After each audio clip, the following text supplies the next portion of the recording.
Bonjour à tous. Effet secondaire, les masques tombent. On parle bien sûr des injections Covid. Et celui qui en est à l'initiative malgré lui, c'est le nouveau ministre de la Santé, Aurélien Rousseau. Avec depuis un enchaînement de faits, de révélations, de reportages médias sous pression, même de procès. Vous allez voir, je vais tout vous expliquer. Et même le professeur Delfrécy, l'ancien président du conseil scientifique, rattrapé. Je vous explique tout ça de manière très concrète dans cette vidéo. C'est important pour la vérité, pour la justice, pour les proches, pour les victimes. C'est très important. Et aux Patriotes, on a toujours été à leur côté et on ne les lâchera jamais. Jusqu'au bout. On lance d'ailleurs aujourd'hui une pétition nationale pour la démission d'Aurélien Rousseau. Elle est en lien sous la vidéo en description pour la signer et la partager. Je ne peux que vous inciter à le faire massivement. Il est là depuis pas longtemps, mais il faut qu'il s'en aille. Pour l'honneur, il faut qu'il s'en aille. Pour la vérité, pour la justice, il faut qu'il s'en aille. Bon. Je vous invite donc à le faire. Je reviens dans cette vidéo, sur tout cela dans cette vidéo dans un instant. Vous savez que ce jeudi 12 octobre, je commence mon tour de France de la liberté dans le Var à Fréjus. Grande réunion publique, salle Charles-Denis, quartier Saint-Égulphe à 19h. Soyez là. C'est juste à l'entrée une participation aux frais de 5 €. C'est tout pour toute la soirée. On vous offre un verre de l'amitié pour prolonger la discussion en soirée. Il y a un petit formulaire d'inscription pour Fréjus sous la vidéo en description. C'est mieux de le remplir. Si vous venez, vous nous dites, ça nous aide à nous organiser. Merci d'avance. Abonnez-vous à cette chaîne YouTube. Petit clic en dessous, s'abonner, hop, c'est fait, c'est gratuit, il suffit de cliquer. Pourquoi je vous le demande? Parce que beaucoup sont là depuis longtemps sur la chaîne, ne sont pas encore abonnés. Or vraiment, si vous êtes abonné plutôt que pas abonné, ça aide au référencement de ces vidéos automatiquement. YouTube référence mieux les vidéos, les partage mieux, les rend plus virales, plus visibles. Et puis si vous êtes nouveau sur la chaîne, bienvenue. Vous pouvez peut-être en profiter pour faire ce petit clic, ce dixième de seconde. Voilà, vérifiez aussi que YouTube ne vous a pas désabonné, réabonnez-vous le cas échéant, s'il vous plaît. On commence. Effet secondaire. Aurélien Rousseau a mis le feu aux poudres malgré lui. Et la parole depuis se libère. Il a fait une énorme bourde, de son point de vue en tout cas. Et le professeur Delfrécy est rattrapé. Alors ce qui a mis le feu aux poudres, c'était sur France Inter ce 3 octobre. Le ministre de la Santé, Aurélien Rousseau, qui est très covidiste, il dirigeait l'ARS, l'Agence régionale de santé Île-de-France, pendant le Covid. Il déclare, je cite, donc à une heure de grande écoute, sur une grande radio publique, on a un vaccin pour lequel on a maintenant 3 ans de recul. On sait qu'on n'a pas d'effet secondaire et donc il faut y aller. Alors là, donc on sait bien pourquoi il dit on sait qu'on n'a pas d'effet secondaire parce que il dit derrière, juste en dessous, juste après, et donc il faut y aller. Donc c'est pour inciter à la nouvelle campagne d'injection qui a commencé le 2 octobre. Personne ne veut y aller. Bon, quitte à un gros mensonge. À faire un gros mensonge, mais très irresponsable, qui provoque immédiatement émoi et colère. Même Libération, dans sa rubrique Check News, le 4 octobre, est obligé de contredire Aurélien Rousseau, ce qui fait naître le débat. Je cite Libération, leur imputation à la vaccination est bel et bien confirmée par la pharmacovigilance, n'en déplaise au ministre de la Santé, écrit Libération. On a progressé. Et l'article se réfère au dernier compte-rendu de l'ANSM, l'Agence nationale de la sécurité du médicament, qui parle, je cite, de 14 signaux potentiels sont sous surveillance pour le produit Comirnaty, celui de Pfizer, et le Spikevax, c'est celui de Moderna. Une plainte dans la foulée, devant la Cour de justice de la République, parce que c'est un ministre, annoncé le 6 octobre.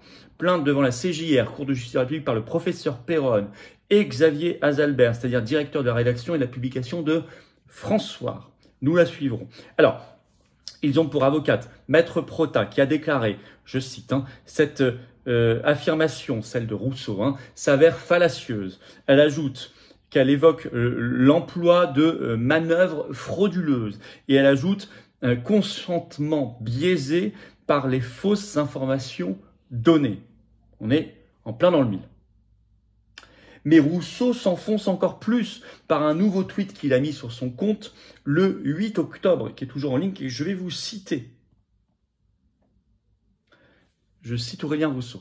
Le professeur Perron et François m'attaquent devant la CJR. Le motif, entre parenthèses, si je comprends bien, avoir dit que les vaccins ARN messagers contre le Covid sont sûrs et efficaces, 3 petits points. Que dire? Sinon que les vaccins ARN sont sûrs, efficaces et essentiels pour protéger les plus fragiles. Donc ça, c'est un peu un tweet, si vous voulez. D'abord, on montre qu'il l'a vu, qu'il a été touché par l'affaire. Bon, c'est toujours un aveu dans un tweet. Mais il fait quand même là de la provocation. Parce que d'abord, ce qui prouve qu'il est gêné, il ment. Il est poursuivi pour cette phrase on sait qu'on n'a pas d'effet secondaire. Or, il n'en parle pas dans son tweet. Bon. Donc, il y a quand même un malaise, mais il en profite pour faire de la provocation, bien évidemment. Bon, bah écoutez, il lui en cuira. En tout cas, il a ouvert la boîte de Pandore bien malgré lui. Le professeur Delfraissy a rattrapé. Et c'est assez inédit. À une heure de grande écoute, c'était ce 7 octobre le soir, sur France 5, dans l'émission C'est l'Hebdo. Une grande partie de l'émission sur le Covid et les effets secondaires, avec le témoignage d'une jeune femme de 26 ans, Samia, qui évoque en 2021, 10 jours après sa première injection de Pfizer, je la cite, tout ça, l'émission est en ligne, hein, elle a du mal à respirer. Elle évoque, je cite, 3 myocardites en l'espace de 2 ans. J'ai dû tout arrêter ce que je faisais, ajoute-t-elle. Maintenant, elle dit qu'elle a peur de dormir, je cite. On a pris ma santé, dit-il, des années de ma vie, mes études, mon travail, on m'a tout pris. Elle ajoute, je ne serai plus jamais une personne normale. Et elle dit que le lien de causalité a été prouvé, reconnu. Hein. Là, on parle de choses officielles, parce que vous savez, souvent, ils ne sont pas reconnus. Alors elle, au moins, c'est officiellement reconnu. Et elle dit, je la cite, on m'a empoisonné, je le sens comme une trahison. Les mots sont forts, ça passe sur la télévision française, sur une chaîne quand même, une émission pas mal regardée, hein. France 5, c'est l'hebdo, un samedi soir, à une heure de grande écoute. Et le professeur Delfraissy est en plateau, il entend ça, il est amené à réagir. Alors il dit, écoutez bien, parce que là il a rattrapé aussi, lui, par des choses. Je le cite, on a découvert les effets secondaires au fur et à mesure. Ah bon? Au fur et à mesure que cela arrivait, dit-il. Ben, alors attendez, à quoi servent les soi-disant essais cliniques?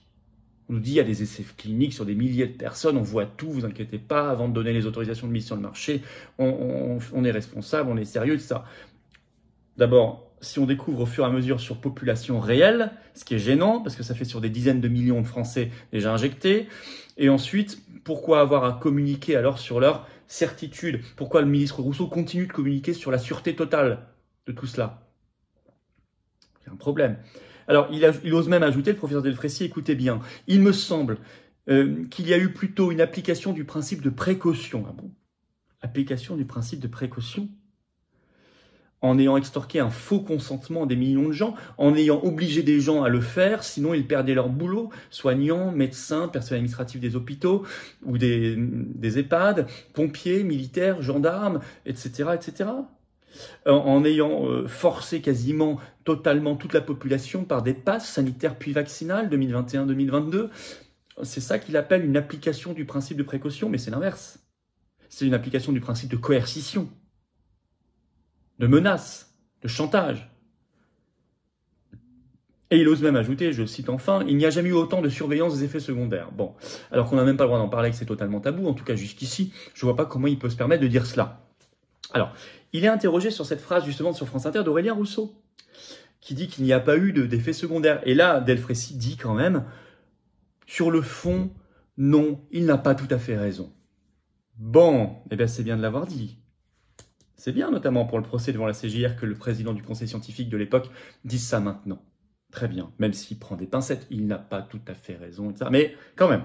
Alors ça va même plus loin parce qu'on l'interroge, mais parce qu'avant on ne le faisait jamais. Maintenant les journalistes lui disent, mais vous n'avez pas des regrets sur le confinement difficile, lourd, je cite, hein, imposé en mars 2020? Il dit, la réponse est non. Mais maintenant ils doivent quand même se justifier, ce qui n'était pas le cas avant. Et même sur France 5, la journaliste rebondit et elle dit, mais le résultat, c'est surtout la destruction de la démocratie. Vous n'avez pas rêvé, vous avez bien entendu. La journaliste rebondit sur Delfraissy et dit, sur France 5, mais le résultat, c'est surtout la destruction de la démocratie. On avance. C'est nouveau, ça. Alors, ce qui tombe mal d'ailleurs pour le ministre Rousseau, c'est cet article dans la presse québécoise, très sérieux, hein, lapresse.ca, c'est en ligne, c'est sorti ce 8 octobre, le titre « Surmortalité au Québec, le phénomène s'accélère chez les moins de 50 ans ».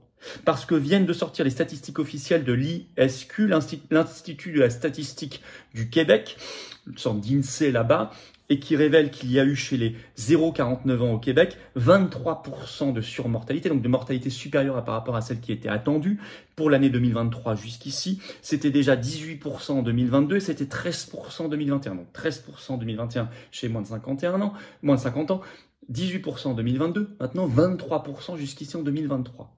Donc le phénomène s'accélère chez les moins de 50 ans, c'est le titre de l'article. Alors évidemment, ils disent on ne sait pas très bien les causes, on en suppute peut-être certaines. Bon, écoutez, on voit ce phénomène dans tous les pays très injectés. Voilà, il y a des pays où on en parle, d'autres pays où ça reste un peu l'omerta comme en France, mais je crois que la cause, on la connaît. Alors, en conclusion, le ministre Rousseau a bien malgré lui ouvert une brèche qui maintenant grossit. L'eau de la vérité est en train de s'y infiltrer. Vous savez, l'eau, quand ça s'introduit dans une petite brèche, elle finit toujours par tout exploser. C'est le petit barrage, la petite fissure, et ça finit par faire exploser le barrage. Ben, le barrage des covidistes, maintenant il y a des brèches partout, et il va exploser. Voilà.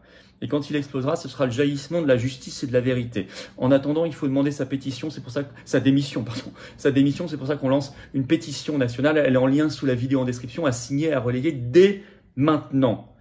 Par ailleurs, il faut une commission d'enquête très sérieuse maintenant sur cette affaire-là. Les parlementaires d'opposition doivent se réveiller, se bouger. Et la levée du secret défense sur les conseils de défense sanitaire, évidemment. Et ça, c'est la responsabilité du chef du gouvernement. Mais sous pression des parlementaires d'opposition, ça se ferait.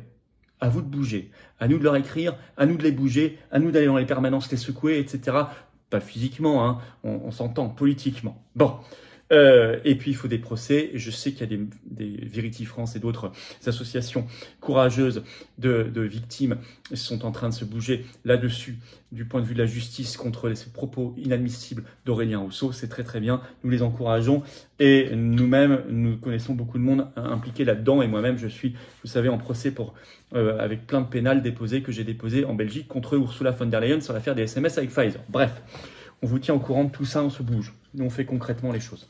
Voilà, n'hésitez pas à partager cette vidéo, elle est importante. Je sais que l'actualité est remplie, c'était ma vidéo d'hier, bien évidemment. On en reparlera bien sûr de l'affaire terrible du Proche-Orient, mais il ne faut pas négliger le reste. Donc partagez cette vidéo, relayez-la. Abonnez-vous à cette chaîne YouTube si vous voulez bien, un petit clic en dessous. Vraiment, ça aide tellement à une meilleure diffusion de ces vidéos, d'être abonné. Un petit clic, c'est gratuit à la chaîne que de ne pas être abonné. Et puis, vous savez, vérifiez que YouTube ne vous a pas désabonné. Et réabonnez-vous le cas échéant. Il y a tellement de désabonnements malencontreux, voilà, par mégarde. Faites attention, s'il vous plaît. Par ailleurs, enfin, c'est YouTube qui le fait, c'est pas vous, hein, c'est YouTube qui le fait, mais réabonnez-vous le cas échéant, s'il vous plaît. Par ailleurs, je suis à Fréjus, jeudi 12 octobre, rendez-vous de 19h, salle Charles-Denis, grande réunion publique. Inscription à Fréjus, c'est sous la vidéo en description. Début du Tour de France de la liberté. Je vous attends, patriotes. Voilà. Vous êtes d'accord avec tous nos combats dans cette vidéo pour la vérité, pour la justice, pour la liberté, pour la paix, pour la souveraineté, pour l'avenir, pour les générations qui viennent. Il faut venir. Il faut venir renforcer notre combat. Il faut venir apporter le meilleur de vous-même. On vous proposera d'être mis en relation avec des gens qui pensent comme vous près de chez vous si vous êtes adhérent ou réadhérent. Réadhérent, si votre adhésion n'est plus à jour, vous la reprenez. Vous pouvez faire un don de soutien au mouvement pour lui permettre de faire plus d'actions concrètes. On en a fait, on va en faire, mais ça coûte très cher. On n'a pas les millions du système, nous, hein. Ni les millions des banques, ni les grands copains journalistes, banquiers, oligarques. Pas du tout. On est anti-oligarchique à 100, 150, 200, 1000%. On est dans la résistance avec vous. Venez. J'ai besoin que vous veniez maintenant. Adhésion, réadhésion ou faire un don de soutien au mouvement. Premier lien sous la vidéo en description, adhésion, réadhésion. Ce lien est également en commentaire épinglé, une petite fiche maintenant sur l'écran et dans les dernières secondes de la vidéo, le lien apparaît sur l'écran, vous choisissez faire un don de soutien au mouvement. Deuxième lien sous la vidéo en description, c'est tout simple. Tout ça, c'est défiscalisé aux 2 tiers pour vous. Ce sont des baisses concrètes d'impôts. Voilà. Vous faites baisser vos impôts. C'est plutôt bien. Aux 2 tiers de la somme mise. Si vous mettez 60 €, ça vous fait 40 €. Si vous mettez 3000, ça vous fait 2000. Si vous mettez 10, ça vous fait presque 7. Bon. Et faites-le maintenant. L'oligarchie, elle ne remet pas à demain. Nous non plus. Bravo aux donateurs, aux réadhérents. Bienvenue aux nouveaux adhérents patriotes et vive la France.